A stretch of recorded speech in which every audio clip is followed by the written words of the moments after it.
اس سیاہ خونی بلے نے میرا چہرہ ادھیڑ کر میری گردن پر اپنے پنجے جمانے چاہے۔ ایک ثانیے کے لیے تو میری نگاہوں کے سامنے موت کا اندھیرا چھا گیا، مگر میں جانتا تھا کہ اس وقت ذرا سی غفلت مجھے کربناک موت کی دلدل میں پھنسا دے گی۔ میں نے اپنی تمام تر جسمانی صلاحیتوں کو کام میں لاتے ہوئے اپنا بایاں ہاتھ اس بلے کے کھلے ہوئے جبڑوں کے درمیان اتنی قوت سے ٹھونس دیا کہ وہ بوکھلا کر غراتا ہوا مجھ پر سے اتر گیا۔ بلے کی اس وقتی بوکھلاہٹ سے اس بار مجھے اتنی مہلت مل گئی کہ میں زمین سے اٹھ گیا۔ وہ بلہ اب بدہیت کبڑے کے قدموں میں بیٹھا بری طرح ہانپ رہا تھا، مگر اس کی خوخار نگاہیں میں ہی اوپر ہی جمی ہوئی تھی، جیسے اس کا بس چلے تو مجھے کچا ہی چبا جائے۔ ٹیڑے خدو خال اور پھولی ہوئی بدوزہ ناک والا وہ کبڑا اپنی غیر متوازن ٹانگوں پر ایک طرف کو جھکا ہوا کھڑا تھا۔ اس کی پشت پر ابھرا ہوا کوبڑا رہ کر یوں پھڑک رہا تھا جیسے اس میں کوئی زندہ کچھوا چھپا ہوا ہو۔ اس کی برسدہ ہونٹوں پر طنز اور حقارت کی مسکراہٹ پھیلی ہوئی تھی، اور اب وہ آنکھیں اٹھائے آسمان کے مشرقی گوشوں سے ابھرتے ہوئے سورج کو گھورے جا رہا تھا۔ تم کون ہو؟ میں نے غیر ارادی طور پر کانپتی ہوئی آواز میں اس پوزا پشت اس کری شخص سے سوال کیا۔ دراصل میں ذہنی طور پر ابھی تک یہ بات قبول نہیں کر سکا تھا کہ میرا واسطہ شیطان ہی سے پڑا ہے۔ میں تجھے بتا چکا ہوں، توسیہ تجھے سمجھا چکی ہے کہ میں انسانوں کی خواہشوں کے عوض ان کی روحوں کو غلام بناتا ہوں، اور یہ سودے اٹل ہوتے ہیں۔ میں دیکھوں گا۔ اتنا کہہ کر وہ کھدری آواز میں زور سے ہنسا۔ ہاں، دیکھوں گا کہ تو کب تک اور کیسے مجھ سے بچتا ہے، اور کیا یہ مانینی ہی ہے؟ میں نے اس رادہ درگاہ مخلوق کے قدموں میں ہانپتے ہوئے خونخوار سے بلے کی طرف دیکھتے ہوئے خوفزدہ لہجے میں پوچھا۔ ہاں، یہ جبرین کے آتش پرستوں کا وہی مقدس پروہت ہے جو تیرے ہاتھوں ذلیل اور بے آبرو ہو کر مارا گیا تھا۔ یہ اپنی زندگی میں سچے دل سے میرا پجاری تھا، اور اب موت کے بعد بھی اس کی روح میرے قبضے میں ہے۔ میں نے محض تجھ سے انتقام کی خاطر اسے اس سیاہ بلے کے جسم میں قید کیا ہے، اور اب تیرے سامنے دو ہی راستے ہیں، میری اطاعت یا مانینی کا ہولناک انتقام۔ میں خاموش اپنی جگہ پر کھڑا کانپتا رہا، اور یہ یاد رہے، وہ کھنڈرات کی طرف بڑھتے ہوئے تنبیہ آمیز لہجے میں بولا کہ مانینی کی پشت پر میری تمام شیطانی قوتیں سفارا ہے۔ یہ کہہ کر کبڑا شیطان اپنی استخوانی اور غیر متوازن ٹانگوں پر اچھلتا ہوا واپس کھنڈرات کی طرف چل دیا۔ میں حیرت اور دہشت سے آنکھیں پھاڑے اسے جاتے دیکھتا رہا۔ سیاہ بلہ بڑے آسودہ انداز میں اس کے پیچھے چلا جا رہا تھا۔ پھر اچانک اس نے جست لگائی اور نہایت اطمینان سے شیطان کی پشت پر ابھرے ہوئے بڑے سے کوبڑ پر سوار ہو گیا۔ مانینی یا اس سیاہ بلے کے سوار ہوتے ہی شیطان اس سمیت اچانک فضا میں تحلیل ہو گیا۔ میں اس وقت جسمانی طور پر بری طرح ڈھال اور زخمی تھا۔ میری اعصابی مزاحمت ختم ہو چکی تھی، قوت ارادی پاش پاش ہو چکی تھی۔ شیطان جو یوں اچانک غائب ہوا تو میری نگاہوں کے سامنے یک بہ یک تاریکی ناچنے لگی، اور میں لڑکھڑا کر ریت پر ڈھیر ہو گیا۔ جب مجھے دوبارہ ہوش آیا تو سب سے پہلے میری ناک میں عجیب سی ناگوار اور تیز بو کی لہر گھستی ہوئی محسوس ہوئی۔ میں نے بڑی کوشش کے بعد آنکھیں کھولی تو اسی کے ساتھ کانوں میں دبا دبا سا شور بھی گونجا، جیسے مجھ سے کچھ فاصلے پر بہت سے انسان بیک وقت دھیمی دھیمی آوازوں میں بول رہے ہوں۔ یہ دیکھ کر میں حیران رہ گیا کہ اس وقت میں صحرا کے بجائے انسانوں کی کسی جدید بستی میں ہوں، اور گلی سڑی سبزیوں وغیرہ کے انبار میں دفن ہوں، اور اس کے ساتھ مجھے بدبو کا سبب بھی معلوم ہو گیا۔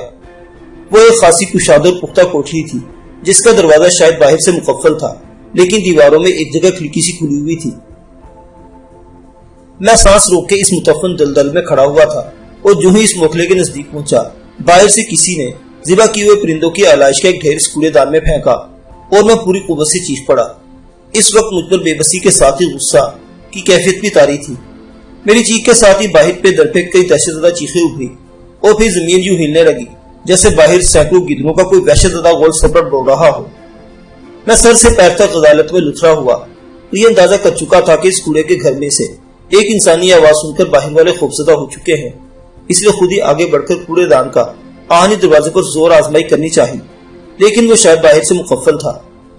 آخرکار میں موکھلے کے قریب پہنچا اور باہر نگاہ ڈالی تو ہر وقت دھوپ کا سناٹا طاری تھا۔ فوج کے جھونپڑوں میں سجی ہوئی دکانیں ویران پڑی ہوئی تھی، زمین پر لگا ہوا سارا مال بری طرح روندا جا چکا تھا۔ میری کری چیخ کے نتیجے میں پڑنے والی بھگدڑ کے بعد اب سارا بازار ویران ہو چکا تھا۔ میں اس موکھلے سے کود کر باہر نکلا ہی تھا کہ کئی آوارہ کتے میری طرف لپکے، جیسے وہ میرے ہی منتظر ہوں۔ میں نے سنبھلتے انہیں ہچکارنے کا ارادہ کیا، لیکن وہ کتے قطعی بے ضرر تھے اور میرا کام آسان کر رہے تھے۔ میں سانس روکے ریتلی زمین پر پڑا رہا، اور وہ فاقہ زدہ کتے بے صبری کے ساتھ میرا سارا بدن چاٹ چاٹ کر صاف کرتے رہے۔ پھر ان میں سے ایک کتا میرے چہرے پر چپکے ہوئے پروں وغیرہ میں لگے ہوئے گوشت کی طرف متوجہ ہوا تو